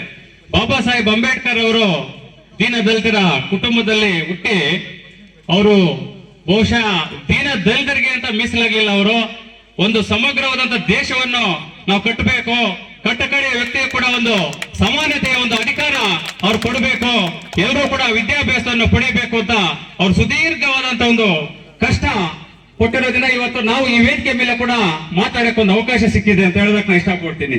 ಬಹುಶಃ ನಾನು ಈ ಒಂದು ಗ್ರಾಮ ಪಂಚಾಯತ್ ಸದಸ್ಯನಾಗಿ ಇವಾಗ ನಮ್ದು ಮೊನ್ನೆ ಅಧಿಕಾರ ಮುಗೀತು. ಆ ಗ್ರಾಮ ಪಂಚಾಯತ್ ಸದಸ್ಯನಾಗ್ಬೇಕಂದ್ರೆ ಕೂಡ ಬಾಬಾ ಸಾಹೇಬ್ ಅಂಬೇಡ್ಕರ್ ಒಂದು ಸಂವಿಧಾನವೇ ಮೂಲ ಕಾರಣ ಅಂತ ನಾನು ಈ ಸಂದರ್ಭದಲ್ಲಿ ಹೇಳೋದಕ್ಕೆ ಇಷ್ಟಪಡ್ತೀನಿ. ಬಹುಶಃ ಅಂಬೇಡ್ಕರ್ ಅವರು ಎಲ್ಲೋ ಒಂದು ಮಾತು ಹೇಳಿದ್ದಾರೆ, ಯಾವುದೇ ಒಬ್ರು ಕೂಡ ಸಮಾಜದಲ್ಲಿ ಹೋರಾಟ ಮಾಡ್ಬೇಕಂದ್ರೆ ಪ್ರಶ್ನೆ ಮಾಡುವಂತ ಅಧಿಕಾರ ಆ ತಾಕತ್ತಿದ್ರೆ ಮಾತ್ರ ಅವರು ನಾಯಕರಾಗಿ ಬೆಳಿಬೇಕು. ಇಲ್ಲಾಂದ್ರೆ ಯಾವುದೇ ಕಾರಣಕ್ಕೂ ಕೂಡ ಅವರು ಆ ಒಂದು ಅಧಿಕಾರ ಇಲ್ಲ ನಾಯಕರಾಗಿ ಹೋಗೋದಕ್ಕೆ ಅವ್ರ ಯೋಗ್ಯತೆ ಇಲ್ಲ ಅಂತ ಎಲ್ಲೋ ಒಂದು ಅವರು ಬಹುಶಃ ಸ್ಪಷ್ಟವಾಗಿ ಅವ್ರು ತಿಳಿಸಿದ್ದಾರೆ. ಯಾಕಂದ್ರೆ ಸಮಾಜದಲ್ಲಿ ನಾವು ಒಂದು ನಾಯಕರಾಗಿ ಬೆಳಿಬೇಕಾದ್ರೆ ನಮ್ಗಿಂತ ದೀನರು, ದಲಿತರು, ಹಿಂದುಳಿದವರು, ಶೋಷಿತ ವರ್ಗದವರು ನಮ್ಮನ್ನು ಬೆಂಬಲಿಸಕ್ಕೆ ಒಂದು ಇದು ಮಾಡ್ತಾರೆ. ನಾವು ಅವ್ರಿಗೆಲ್ಲ ಮೋಸ ಮಾಡ್ಕೊಂಡು ನಾವು ಬೇರೆ ಒಂದು ಇದರಲ್ಲಿ ಹೋದ್ರೆ ನಮ್ ದೇವ್ರು ಒಳ್ಳೇದ್ ಮಾಡಲ್ಲ. ಆ ಒಂದು ಮನಸ್ಸನ್ನು ಅಂಬೇಡ್ಕರ್ ಅವರು ಮನಸ್ಸಲ್ಲಿ ಇಟ್ಕೊಂಡು ಅಂದಿನ ಕಾಲದಲ್ಲಿ ಅವರು ಈ ಮಾತನ್ನು ಅವ್ರು ಹೇಳಿದ್ದಾರೆ.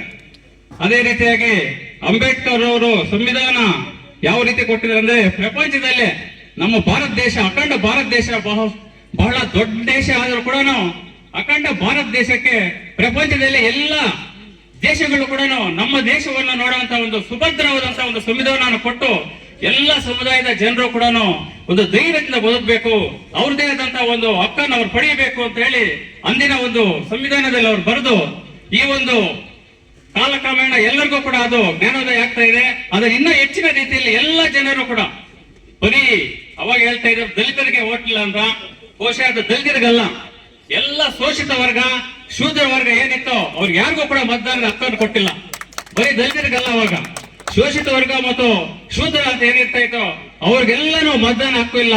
ಬರೀ ಬ್ರಾಹ್ಮಿಣ್ಸ್ ಮಾತ್ರ ಭಾರತ ದೇಶದಲ್ಲಿ ಬಹುಶಃ ಒಂದು ರಾಜರ ಒಂದು ಗುಲಾಮರಾಗಿ ಅವ್ರು ಕೂಡ ಅವ್ರೇನ್ ರಾಜರಾಗಿ ಬದುಕಲಿಲ್ಲ, ರಾಜ ಗುಲಾಮರಾಗಿ ಬ್ರಾಹ್ಮಣರು ಬದುಕಿ ನಮ್ಮ ಶೋಷಿತ ವರ್ಗ, ಶೂದ್ರ ವರ್ಗವನ್ನು ಕಾಲ್ ಕೆಳಗೆ ಹಾಕಿ ತುಳಿಯುವಂತ ಒಂದು ಕೆಲಸ ಮಾಡ್ತಾ ಇದ್ರು. ಅದನ್ನು ಮನಗಂಡಂತ ಅಂಬೇಡ್ಕರ್ ಅವರು ಏನು ಮಾಡಬೇಕು, ಇದು ಮುಂದಿನ ದಿನಗಳಲ್ಲಿ ನಾನು ಇವತ್ತು ಬರೆದ್ರೆ ನಾನು ಸತ್ತೋದ್ರು ಕೂಡ ನಮ್ಮ ದೇಶದಲ್ಲಿ ಹುಟ್ಟಂತ ಪ್ರತಿ ಬಡ ಜನರು ಕೂಡ ನಾನು ಬರೆದಿರುವಂತ ಸಂವಿಧಾನ ಅವರಿಗೆ ಉಪಯೋಗ ಆಗ್ಬೇಕು ಅಂತ ಹೇಳಿ ಅವ್ರು ಬರೆದಿದ್ರು. ಅದೇ ರೀತಿಯಾಗಿ ಆ ಸಂವಿಧಾನ ಈ ಒಂದು ಕಾಲದಲ್ಲಿ ಎಲ್ಲರಿಗೂ ಕೂಡ ಅನುಕೂಲ ಆಗ್ತಾ ಅಂತ ನಾನು ಭಾವಿಸ್ತಾ ಇದ್ದೀನಿ. ಈ ಒಂದು ಅಂಬೇಡ್ಕರ್ ಅವರು ಈ ಬಡ ಜನರ ಪರವಾಗಿ ಏನ್ ಬರೆದಿದ್ದಾರೋ, ನೀವು ಅಣ್ಣ ಮುಖಂಡರೆಲ್ಲ ಇವಾಗ ಸೇರಿದ್ರ ಕೂತಹಳ್ಳಿಗೆ, ಬಹುಶಃ ತಾಲೂಕಿನ ಒಂದು ಅರ್ಧ ಭಾಗ ಬಂದಿದ್ದೀರಾ. ಬಂದು ವೇದಿಕೆ ಮೇಲೆ ಕುತ್ಕೊಂಡು 4 ಮಾತು ಹೇಳಿ ಬಹುಶಃ ಅಲ್ಲೆಲ್ಲಿ ಧರಣಿಗಳೆಲ್ಲ ಮಾಡ್ತಾ ಇರ್ತಲ್ಲ, ಯಾವುದೇ ಒಂದು ನೀವು ಧರಣಿ ಹಿಡಿದ್ರೆ ಆ ಸಕ್ಸಸ್ ಆಗೋವರೆಗೂ ಬಿಡಬಾರ್ದಣ್ಣ. ಇದು ನಿಜವಾದ ಮಾತು. ಬಡವರ ಪರವಾಗಿ ಯಾವ್ದೇ ಧರಣಿ ಮಾಡಿದ್ರೆ ಆ ಸಕ್ಸಸ್ ಆಗೋವರೆಗೂ ಬಿಡಬಾರ್ದು. ನೀವು ಹೋಗ್ತೀರಾ, ಕೆಲವು ನಿಮ್ಮ ಹಿಂದೆ ಬಡ ಜನರು ಬರ್ತಾರೆ, ಕೆಲವು ದಿನ ನೀವು ಮಾಡ್ತೀರಾ, ಮತ್ತೆ ಹಿಂದೆ ಹೊರಟು ಅಲ್ಲ. ನಾವು ನಾಯಕರು ಅಂತ ಮುಖಂಡರಾಗಿ ಹೋಗ್ತಾ ಇದ್ರಲ್ಲ, ದೀನ ದಲಿತರಿಗೆಲ್ಲ ಸಮಾಜದ ಹಿಂದುಳಿದ ವರ್ಗಗಳ ಪರವಾಗಿ ನೀವು ಮುಖಂಡರಿದ್ರೆ ಅದು ಎಲ್ಲರಿಗೂ ಒಂಥರ ಅನುಕೂಲ ಆಗತ್ತಂತ ನಾನು ಈ ಒಂದು ಸಂದರ್ಭದಲ್ಲಿ ಹೇಳಕ್ ಇಷ್ಟಪಡ್ತಾ ಇದ್ದೀನಿ. ಅದೇ ರೀತಿಯಾಗಿ ಅಂಬೇಡ್ಕರ್ ಅವರು ಬಹುಶಃ ಸಂವಿಧಾನ ಕೊಟ್ಟರು. ಅವರು ರಾಜಕೀಯವಾಗಿ ಕೂಡ ಕೆಲವೇ ಕೆಲವು ದಿನಗಳು ಅವರು ರಾಜಕೀಯ ಒಂದು ಪದವಿಯನ್ನು ಅನುಭವಿಸಿದ್ದು. ಆದ್ರೆ ಒಂದು 65-66 ವರ್ಷ, 70 ವರ್ಷ ಕೂಡ ದಾಟ್ಲಿಲ್ಲ ಪಾಪ. 65 ವರ್ಷಕ್ಕೆ ಅವರು ಮರಣ ಆದ್ರು. ಮೇಡಮ್ ಅವ್ರು ಹೇಳ್ದಂಗೆ ಇನ್ನ 20-30 ವರ್ಷ ಅವರು ಬದುಕಿದ್ರೆ ದೇಶಕ್ಕೆ ಭದ್ರವಾದಂತ ಇನ್ನ ಬುನಾದಿಯನ್ನು ಕಟ್ತಾ ಇದ್ರು ಅನ್ನೋದು ಕೂಡ ನಮ್ಗೆ ನಂಬಿಕೆ ಇದೆ. ಆದ್ರೆ ಅವರು ಹಠಾತ್ ಅಂತ ಸತ್ತೋದ್ರು ಕೂಡ ಕೊನೆಗೆ ಹಿಂದೂ ಧರ್ಮವನ್ನೇ ಅವರು ಏನೋ ಬಹಿಷ್ಕರಿಸ್ಕೊಂಡು ಹೊಟ್ಟೋದು. ನಮ್ಮ ವಿಜಯಣ್ಣ ಹೇಳ್ತಾ ಇದ್ರು, ನಮ್ಮ ಮಗಳ ಮದುವೆಗೆ ನಮ್ಮವ್ರಿಗೆ ಕೊಟ್ಟಿರೋದು ವಿಜಯಣ್ಣ ಅವ್ರ ಮಗಳ ನಮ್ಮ ಪಂಚಾಯತ್ಗೆ ನಮ್ಮೂರಿಗೆ ಕೊಟ್ಟಿರೋದು.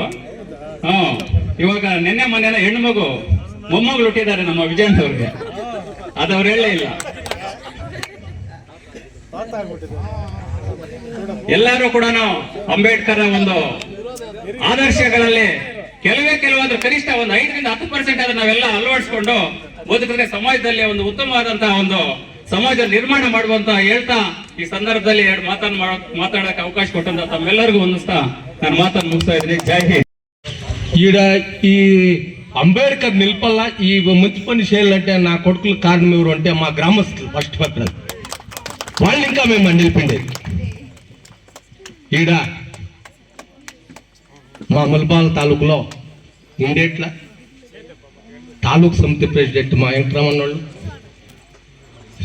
అంతా మా తాలూకులో ఉండే పెద్ద లీడర్లంతా మా కూతండపల్లి గ్రామంకి రావాలంటే మా ఊరోళ్ళు మార్గదర్శనం ఇచ్చిందానికి వాళ్ళు మా ఊరికి వచ్చింది, లేకపోతే మేము పోయేకి అవుతా ఉండలేదు, మేము కట్టేకి అవుతా ఉండలేదు. ఈ పద్యంలో మా మేడం వాళ్ళు, మా ఇంజు కుమార్ సార్, మా రాజమ్మ వాళ్ళు బాగా చెప్పరే, మా పిఎల్డి బ్యాంక్ ప్రెసిడెంట్ మా మంజన్న వాళ్ళు బాగా చెప్పరే.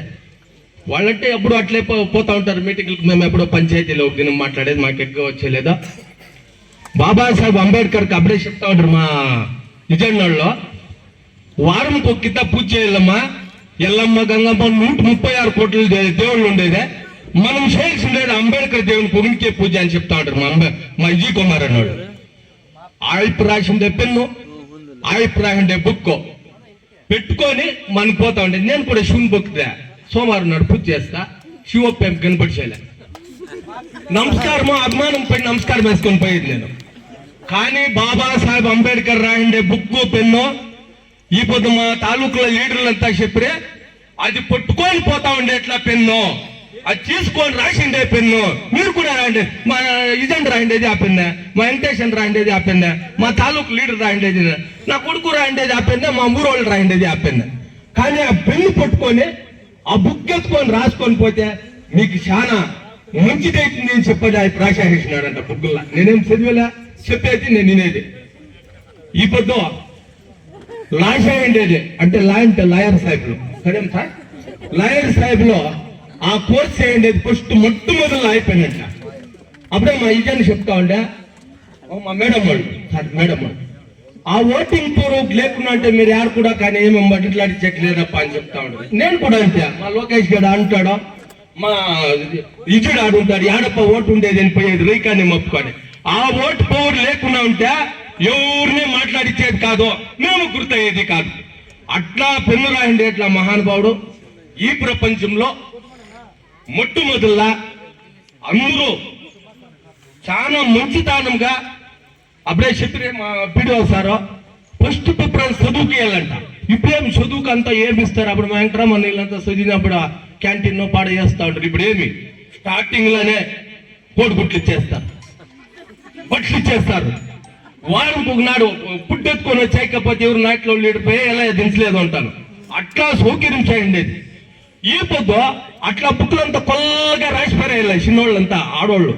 ఇప్పుడు ఆడోళ్ళకి 16 జనం ఆడోళ్ళ మెంబర్ల 8 జనం మెంబర్లు. వాళ్ళు ఎట్లా రాయండేది, ఏం పెన్ రాయండేది, ఆడోళ్ళు ఏడుంటేనే ఆడవ గొడ్డో గొర్రె మేపుకున్న వాళ్ళు 8 జనం ఆడవాళ్ళు వాళ్ళు ఉంటే 8 జనం మగవాళ్ళు మనం ఉండేది. అట్లా రాయన్నాడు. అందుకే ఈ పొద్దులో మా ఊరోళ్ళు, మా ఊరు గ్రామస్తులు ఈ టేజ్లో ఉండేట్లా అంతా తాలూకుల పారాడేట్ల వాళ్ళు, మా ఊరు గ్రామస్తులు చాలా మార్గదర్శనం. ఏమన్నా పెంచాయని అప్పుడే చెప్తా ఉంటే మా రాజన్న, ఏమీ లేదప్ప అందరికీ శ్రీమతి ఎట్లా పెన్ను రాయండి ఇది అని చెప్తా ఉండే మా అంబేద్కర్. అది నిజమే, అందరికీ ఓటు పవర్ ఉంది. ఎట్లా అవుతుంది ఇప్పుడు బీసీ అమ్మ, మా చైర్మన్ అమ్మ వరమ్మక్క అయిపోయి, ఎస్సీల మా వాళ్ళు అయిరా, ఎగువిన్ల మా సీమప్ప అందరికీ రాయన్నాడు కదా.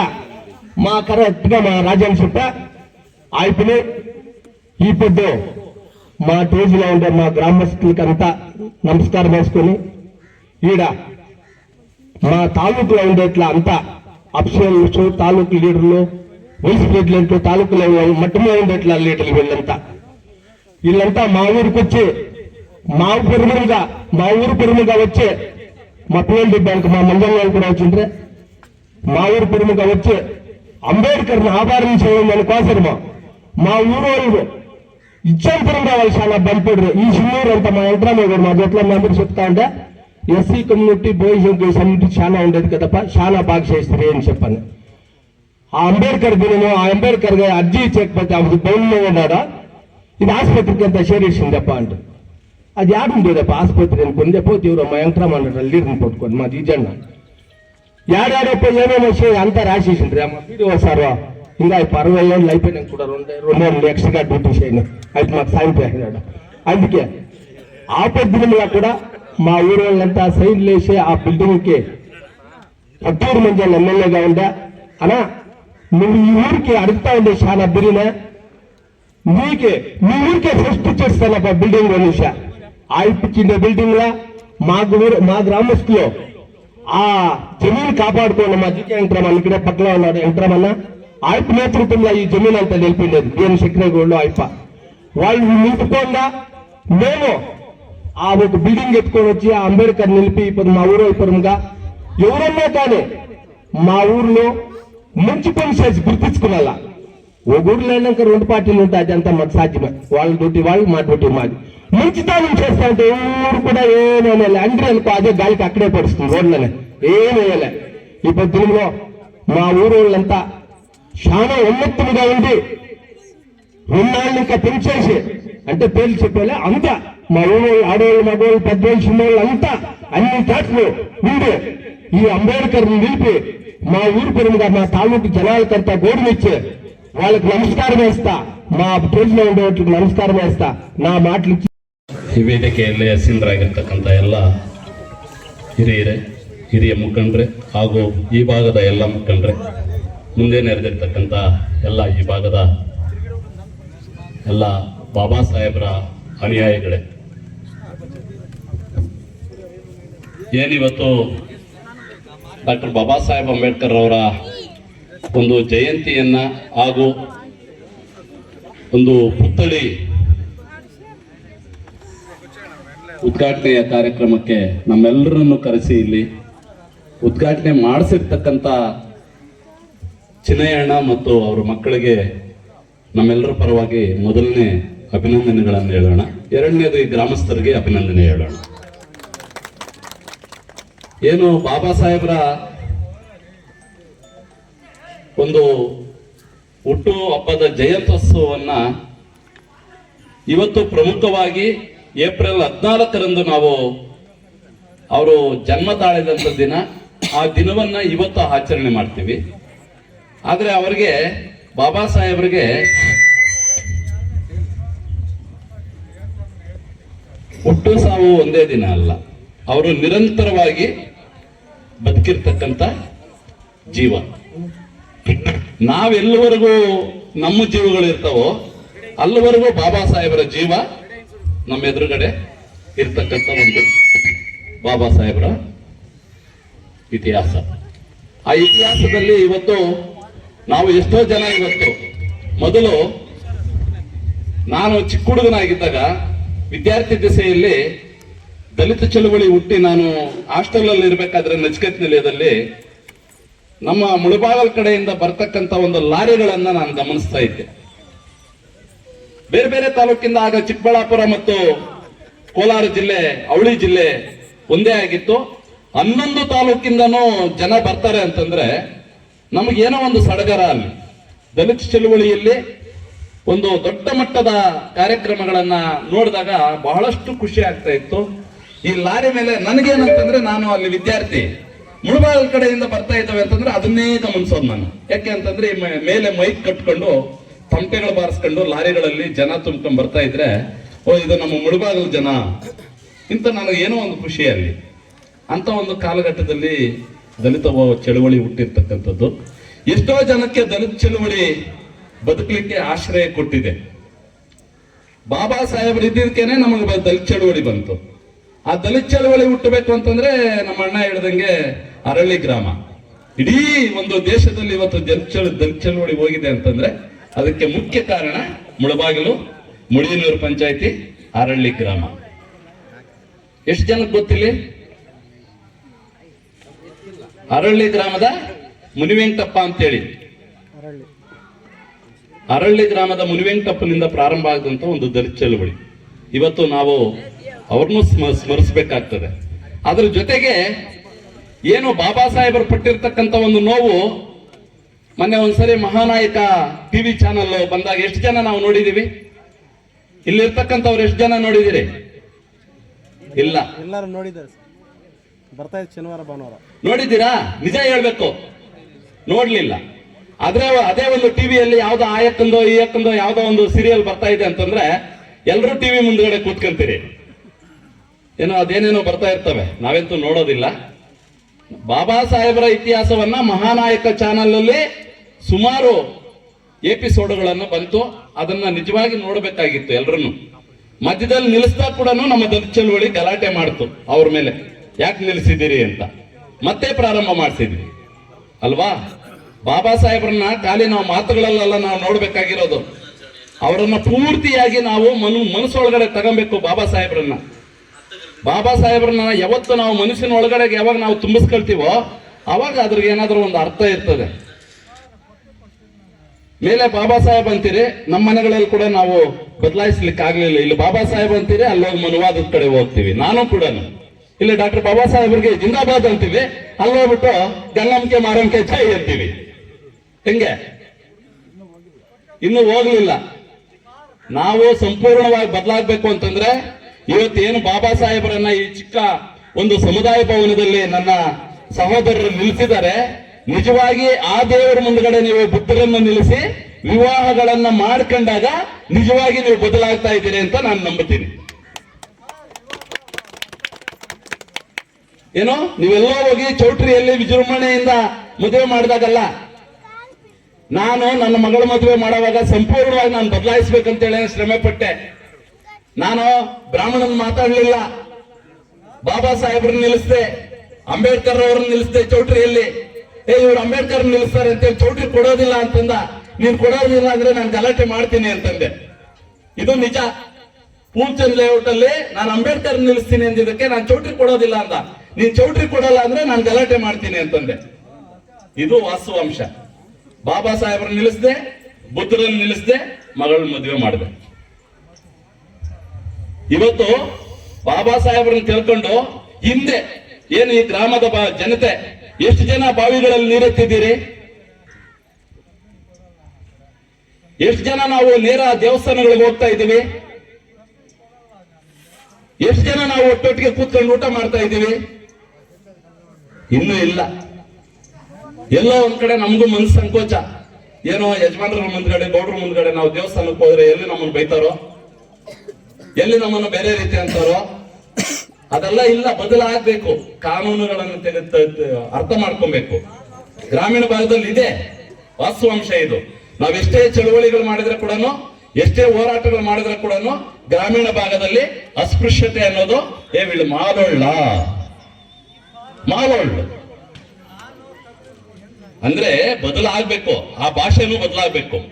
ಬದಲಾಗ್ತಾ ಹೋದಾಗ ನಾವು ಇವತ್ತು ನಮ್ಮಲ್ಲೂ ಕೂಡ ಒಳ್ಳೆ ಬಟ್ಟೆ ಹಾಕ್ತಾ ಇದೀವಿ, ಒಳ್ಳೆ ಊಟ ತಿಂತಾ ಇದ್ದೀವಿ. ಎಷ್ಟೋ ಜನ ಇವತ್ತು, ಯಾಕೆಂದ್ರೆ ಓಪನ್ ಆಗಿ ಹೇಳ್ತೀನಿ ನಾನು, ಎಷ್ಟೋ ಜನ ಇವತ್ತು ನಾವು ದನದ ಮಾಂಸ ತಿಂತಕ್ಕಂಥ ಜನ ಅಂತ ಹೇಳಿ ಹಿಂದೆ ಹೇಳ್ತಾ ಇದ್ರು. ಇವತ್ತು ನಮ್ಮಲ್ಲಿ ದನದ ಮಾಂಸ ತಿನ್ನೋ ಜನ ಕಡಿಮೆ ಆಗಿದ್ದಾರೆ. ಇವತ್ತು ಕುರಿ ಮಾಂಸನೇ ಬೇಕು ಅಂತೀವಿ, ಚಿಕನ್ನೇ ಬೇಕು ಅಂತೀವಿ. ಅಯ್ಯೋ ಬೇರೆಯವ್ರು ನೋಡಿದ್ರೆ ಎಲ್ಲಿ ದನದ ಮಾಂಸ ತಿಂತಾರೋ ಅಂತ ಹೇಳಿ ಅಂದ್ಬಿಡ್ತಾರೆ ಅಂತ ಹೇಳಿ ಬಚ್ಚಿಟ್ಕೊಳ್ತೀವಿ. ಇವತ್ತು ನಿಜ ತಾನೇ ಇದು?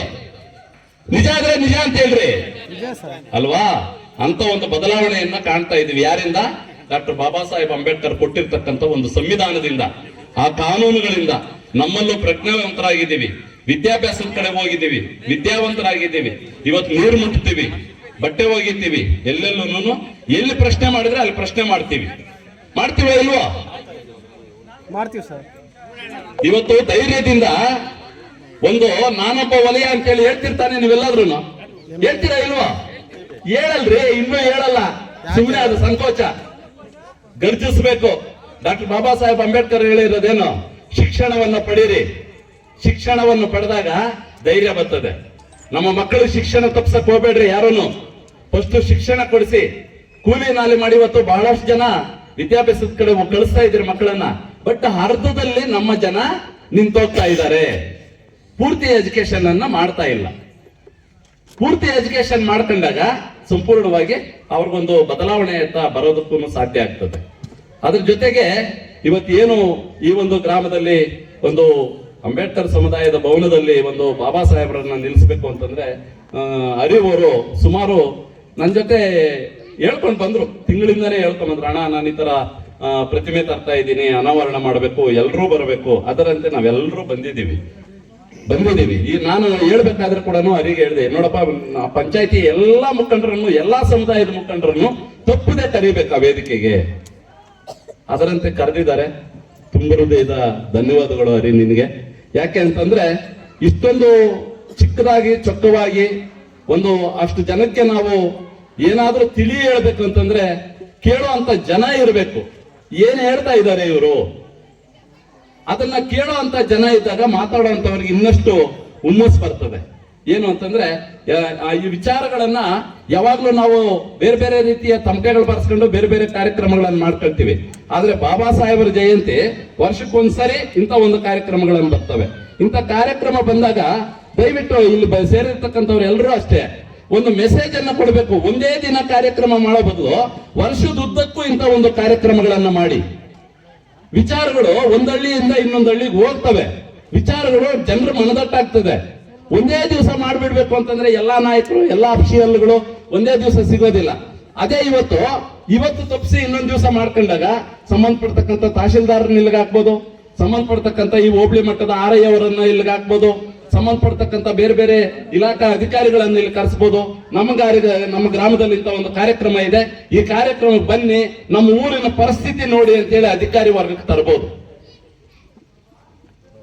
ನಿಜ ತಾನೆ? ಆದ್ದರಿಂದ ಇಂಥ ಒಂದು ಕಾರ್ಯಕ್ರಮಗಳನ್ನ ಹಂತ ಹಂತವಾಗಿ ಮಾಡ್ಕೊಂಡು ಹೋದಾಗ ಬೇರೆ ಬೇರೆ ಗ್ರಾಮಗಳಿಗೆ ಇಂಥ ಒಂದು ಕಾರ್ಯಕ್ರಮಗಳನ್ನ ಆಯೋಜನೆ ಮಾಡ್ತಕ್ಕಂಥ ಒಂದು ಇದನ್ನ ಹರಡಿಸಬೇಕು. ಬಾಬಾ ಸಾಹೇಬರ ಆಚಾರ ವಿಚಾರಗಳನ್ನ ಪ್ರತಿ ಗ್ರಾಮಕ್ಕೂ ಮುಟ್ಟೋ ರೀತಿ ಕೆಲಸ ಮಾಡಬೇಕು ಅಂತ ಹೇಳ್ತಾ ನನಗೆ ಮಾತಾಡ್ಲಿಕ್ಕೆ ಅವಕಾಶ ಕೊಟ್ಟಿರ್ತಕ್ಕಂಥ ವೇದಿಕೆಗೆ ವಂದಿಸ್ತಾ ಮುಂದೆ ನೆರೆದಿರ್ತಕ್ಕಂಥ ಎಲ್ಲ ನನ್ನ ಬಾಬಾ ಸಾಹೇಬ್ ಅಂಬೇಡ್ಕರ್ ಸಾಹೇಬರ ಅನುಯಾಯಿಗಳಿಗೆ ವಂದಿಸ್ತಾ ನನ್ನ ಮಾತನ್ನು ಮುಗಿಸ್ಕೊಡ್ತೀನಿ. ಜೈ ಭೀಮ್, ಜೈ ಕರ್ನಾಟಕ. ಬಾಬಾ ಸಾಹೇಬ್ ಅಂಬೇಡ್ಕರ್ಗೆ ವೇದಿಕೆ ಮೇಲೆ ಆಸೀನರಾಗಿರ್ತಕ್ಕಂಥ ಎಲ್ಲ ಹಿರಿಯರಿಗೂ ಹಾಗೂ ವೇದಿಕೆ ಮುಂಭಾಗದಲ್ಲಿ ಆಸೀನರಾಗಿರ್ತಕ್ಕಂಥ ಎಲ್ಲ ಪ್ರೀತಿಯ ಕೂತಾಂಡಹಳ್ಳಿ ಸುತ್ತಮುತ್ತಲಿನ ಎಲ್ಲ ಗ್ರಾಮಸ್ಥ ಬಂಧುಗಳಿಗೂ ಹಾಗೂ ಇಲ್ಲಿ ಬಂದಿರತಕ್ಕಂಥ ಯೂಟ್ಯೂಬ್ ಮೀಡಿಯಾದವ್ರಿಗೂ, ವಿಶೇಷವಾಗಿ ಈ ಗ್ರಾಮದ ನಮ್ಮ ಯುವ ನಾಯಕ NSU ಅಧ್ಯಕ್ಷರಾಗಿರ್ತಕ್ಕಂಥ ಶ್ರೀಹರಿ ಅವರ ಸೋದರಾಗಿರ್ತಕ್ಕಂಥ ರಾಮು, ಶ್ರೀನಾಥ, 3 ಜನಕ್ಕೂ ಕೂಡ ನಾನು ತುಂಬ ಆಭಾರಿಯಾಗಿರ್ತೀನಿ. ನನ್ನ ಈ ಕಾರ್ಯಕ್ರಮಕ್ಕೆ ಕರೆದು ಒಂದು ಅಂಬೇಡ್ಕರ್ ಅವ್ರಿಗೆ ಒಂದು ಸೇವೆ ಮಾಡ್ತಕ್ಕಂಥದ್ದು, ಅವರು ಹೋರಾಟದಲ್ಲಿ ಪಾಲ್ಗೊಳ್ತಕ್ಕಂಥದ್ದು, ಅವರು ನಮಗೆ ಕೊಟ್ಟಿರ್ತಕ್ಕಂಥ ಹೋರಾಟದಲ್ಲಿ ಅವರ ಪುತ್ಲಿನ ಅನಾವರಣ ಮಾಡ್ತಕ್ಕಂಥದ್ದು ಒಂದು ಅದೃಷ್ಟ ಇದ್ರೆ ಮಾತ್ರ ಸಾಧ್ಯ ಆಗಿರ್ತದೆ. ಒಬ್ಬ ವ್ಯಕ್ತಿಗೆ ಸುಮ್ಮನೆ ಬಾಬಾ ಸಾಹೇಬ್ ಅಂಬೇಡ್ಕರ್ರ ಕಾರ್ಯಕ್ರಮದಲ್ಲಿ ಪಾಲ್ಗೊಳ್ಳಲಾಗೋದಿಲ್ಲ. ಯಾಕಂದರೆ ಅವ್ರ ಬಗ್ಗೆ ಮಾತಾಡಬೇಕಂದ್ರೂ ಕೂಡ ನಾವು ಭಯಪಟ್ಟು ಮಾತಾಡಬೇಕಾಗ್ತದೆ. ಯಾಕಂದರೆ ಅವ್ರ ಬಗ್ಗೆ ಮಾತಾಡುವಾಗ ಸ್ವಲ್ಪ ಈ ಕಡೆ ಆ ಕಡೆ ಮಾತಾಡಿದ್ರು ಕೂಡ ಬಹಳಷ್ಟು ತಪ್ಪಾಗ್ತದೆ. ಅದಕ್ಕೆ ಈ ಮಾತನ್ನು ಹೇಳ್ತಾ ಇದ್ದೀನಿ. ಅವ್ರಿಗೆ ಧನ್ಯವಾದ ತಿಳಿಸ್ತಾ, ಬಾಬಾ ಸಾಹೇಬ್ ಅಂಬೇಡ್ಕರ್ರು ಬಾಳ್ಯದಲ್ಲಿ 5 ವರ್ಷಕ್ಕೇನೆ ಅವ್ರ ತಾಯಿ ತೀರ್ಕೊಂತಾರೆ. ತದನಂತರ ಅವರ ಅಕ್ಕಂದಿರು ಅಣ್ಣಂದಿರು ಬಹಳಷ್ಟು ಪ್ರೀತಿಯಾಗಿ ಪ್ರೌಢಶಾಲೆವರೆಗೂ ಕೂಡ ಅವ್ರು ಬೆಳೀತಾರೆ. ತದನಂತರ ಪ್ರೌಢಶಾಲೆಗೆ ಹೋದ್ಮೇಲೆ ಅವ್ರಿಗೆ ಏಟು ಮೇಲೆ ಎದುರೇಟು ಬೀಳ್ತದೆ. ಈ ಸಮಾಜದಲ್ಲಿ ನನ್ನ ದಲಿತರನ್ನ ಯಾವ ರೀತಿ ಕಾಣ್ತಾ ಇದ್ದಾರೆ, ಈ ಸಮಾಜ ಎಷ್ಟು ಕಷ್ಟಪಡ್ತಾರೆ ನಮ್ಮ ದಲಿತರು, ನಮ್ಮ ಜನಾಂಗ ಅಂತ ನನ್ನ ಅರಿವು ಬರ್ತದೆ.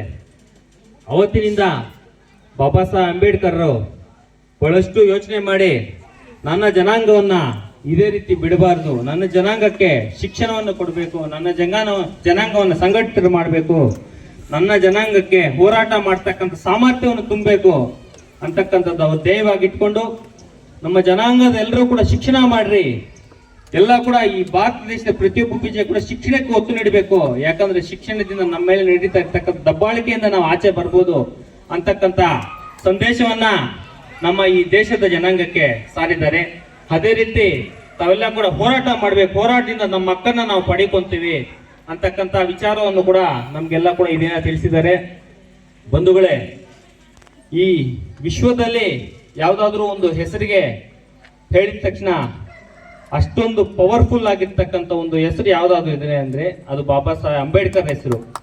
ಯಾರೇ ಆಗಿರ್ಲಿ, ಈ ವಿಶ್ವದಲ್ಲಿ ಅಷ್ಟೊಂದು ಹೆಸರು, ಅಷ್ಟೊಂದು ಕೋಟಿ ಜನಕ್ಕೆ ಗೊತ್ತಿರ್ತಕ್ಕಂಥ ಹೆಸರು ಬಾಬಾ ಸಾಹೇಬ್ ಅಂಬೇಡ್ಕರ್ ಹೆಸರು. ಒಂದು ದಲಿತ ಕುಟುಂಬದಲ್ಲಿ ಹುಟ್ಟಿ ಒಬ್ಬ ಸಾಮಾನ್ಯ ಸೈನಿಕ, ಅವರಪ್ಪ ಅಲ್ಲಿ ಹುಟ್ಟಿರ್ತಕ್ಕಂಥ ಬಾಬಾ ಸಾಹೇಬ್ ಅಂಬೇಡ್ಕರ್ ಇವತ್ತು ದಲಿತರಲ್ಲಿ ಫಸ್ಟ್ ಫಾರಿನ್ ಅಲ್ಲಿ ಓದಿರ್ತಕ್ಕಂಥ, ವಿಶ್ವದ ಪ್ರಸಿದ್ಧಿಯಾಗಿರ್ತಕ್ಕಂಥ ಕೊಲಂಬೋ ಯೂನಿವರ್ಸಿಟಿಯಲ್ಲಿ ಓದಿರ್ತಕ್ಕಂಥದ್ದು ಕೂಡ ಬಾಬಾ ಸಾಹೇಬ್ ಅಂಬೇಡ್ಕರ್ ಫಸ್ಟ್ ದಲಿತರು. ಇಷ್ಟೊಂದು ಡಾಕ್ಟರೇಟ್ ಇವಾಗ ಕೂಡ ಪಡೆದಿರ್ತಕ್ಕಂಥ ಮೊಟ್ಟ ಮೊದಲನೇ ಭಾರತೀಯ ವ್ಯಕ್ತಿ ಯಾರಾದ್ರೂ ಅಂದ್ರೆ ಬಾಬಾ ಸಾಹೇಬ್ ಅಂಬೇಡ್ಕರ್. ಒಂದು ಕಟ್ಟಕಡೆಯ ಕುಟುಂಬದಲ್ಲಿ ಹುಟ್ಟಿರ್ತಕ್ಕಂಥ ಒಂದು ಬಾಬಾ ಸಾಹೇಬ್ ಅಂಬೇಡ್ಕರ್ ಯಾಕೆ ಪ್ರತಿ ಸಂದರ್ಭದಲ್ಲೂ ಕೂಡ ತಾವೆಲ್ಲ ಕೂಡ ಓದ್ಬೇಕು ಅಂತ ತಮ್ಗೆಲ್ಲ ಕೂಡ ಹೇಳಿದ್ದಂದ್ರೆ, ಇವತ್ತು ಯಾವ ವ್ಯಕ್ತಿ ವಿಗ್ರಹಗಳು ಕೂಡ ಇಡೀ ಪ್ರಪಂಚದಲ್ಲಿ ಅಷ್ಟೊಂದು ವಿಗ್ರಹಗಳು ಯಾರ್ದು ಇಲ್ಲ, ಬಾಬಾ ಸಾಹೇಬ್ ಅಂಬೇಡ್ಕರ್ದು ಮಾತ್ರ ಇರ್ತಕ್ಕಂಥದ್ದು, ನೆನ್ಪಿಟ್ಕೊಬೇಕು. ಇಡೀ ವಿಶ್ವದ ಅತಿ ಎತ್ತರದ ವಿಗ್ರಹ ಇರ್ತಕ್ಕಂಥದ್ದು ನಮ್ಮ ಪಕ್ಕದ ವಿಜಯವಾಡದಲ್ಲಿ, ಆಂಧ್ರ ಪ್ರದೇಶದಲ್ಲಿ 206 ಅಡಿ ಎತ್ತರದ ವಿಶ್ವದ ಅತಿ ಎತ್ತರದ ಬಾಬಾ ಸಾಹೇಬ್ ಅಂಬೇಡ್ಕರ್ ವಿಗ್ರಹ ಇದ್ದ. ಅದು ಮಾಡಿದ್ದು ಹಿಂದಿನ ಸರ್ಕಾರ, ನಮ್ಮ ಜಗನ್ಮೋಹನ್ ರೆಡ್ಡಿ ಅವರು ಮುಖ್ಯಮಂತ್ರಿ ಇದ್ದಾಗ ಮಾಡಿರ್ತಕ್ಕಂಥದ್ದು. ಎರಡನೇದು ಹೈದರಾಬಾದ್ ಅಲ್ಲಿ 125 ಅಡಿದು. ನಮ್ಮ ಸರ್ಕಾರಗಳು ಹೋದ ವರ್ಷ ಹೇಳಿತ್ತು 150 ಅಡಿ ಮೂರ್ತಿ ಮಾಡ್ತೀವಿ ಅಂತ. ಅದನ್ನೆಲ್ಲ ಕೂಡ ನಾವು ಇನ್ನು ಬಹಳಷ್ಟು ಗಟ್ಟಿಯಾಗಿ ಇಲ್ಲಿನ ದಲಿತ ನಾಯಕರು, ಈಗಾಗಲೇ ನಮ್ಮ ಹಿರಿಯರು ಹೇಳಿದ್ರು, ನಮ್ಮ ವಿಜಯಣ್ಣ ಆಗಿದ್ರು, ವೆಂಕಟೇಶಣ್ಣ, ದಲಿತ ಚಳವಳಿ ಹುಟ್ಟಿದ್ದು ನಮ್ಮ ದುಕ್ಸಂದ್ರ ಹೋಬಳಿ ಅರಳ್ಳಿಯಲ್ಲಿ ಅಂತ. ತಾವೆಲ್ಲ ಕೂಡ ಈ ವಿಚಾರವನ್ನ ಇವತ್ತಿನ ಒಂದಿನಕ್ಕೆ ತಾವೆಲ್ಲ ಈಗ ಹೇಳ್ಕೊಂಬಂದ್ರಿ, ಒಂದಿನಕ್ಕೆ ಮರಿಬಾರ್ದು. ಇದನ್ನು ಬಹಳಷ್ಟು ದೊಡ್ಡ ಮಟ್ಟದಲ್ಲಿ ನಮಗೆ ಬೇಕೇ ಬೇಕು. 150 ಅಲ್ಲ, 206 ಅಡಿ ಇದೆಯಲ್ಲ, 250 ಅಡಿ ಬೇಕು ಅಂತ ಕೂಡ ಹೋರಾಟ ಮಾಡಬೇಕಾಗ್ತದೆ.